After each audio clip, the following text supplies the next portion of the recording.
Hey there, Trevor here. And in this video, I'm going to show you how to change the featured photos on your iPhone.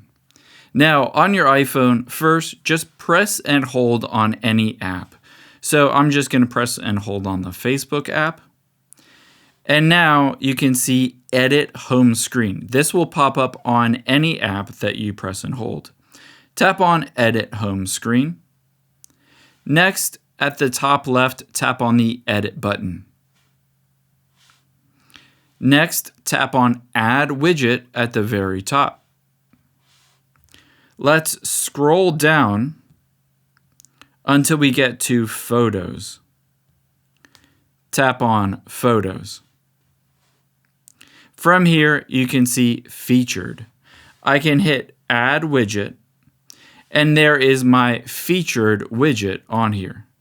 If I tap out of here towards the bottom, and tap on the featured widget, you can see if I tap back, it shows me all of the featured photos that are on my iPhone. These are just photos that are randomly selected by your iPhone, and you can't really choose to add them, but you can delete them. If you don't like a photo on here, you can always press and hold on it, and then you can choose Remove from Featured Photos. And it will no longer show that photo in your featured photos widget. However, let's say you wanted specific photos, not the ones it automatically chooses, to be on your iPhone. To do that, let's press and hold on that featured photo widget and hit Remove Widget, and then tap on Remove. Now, let's add a different widget where you choose the photos.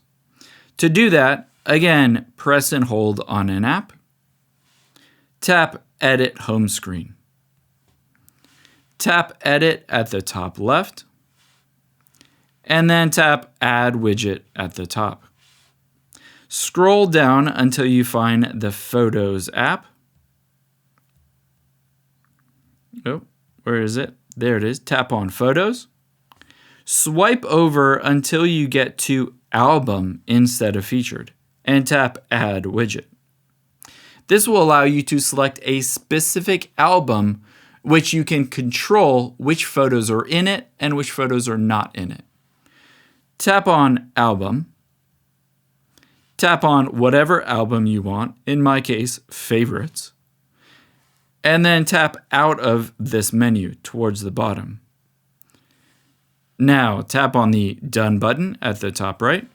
And this is your Photos album where you get to choose which photos are in it.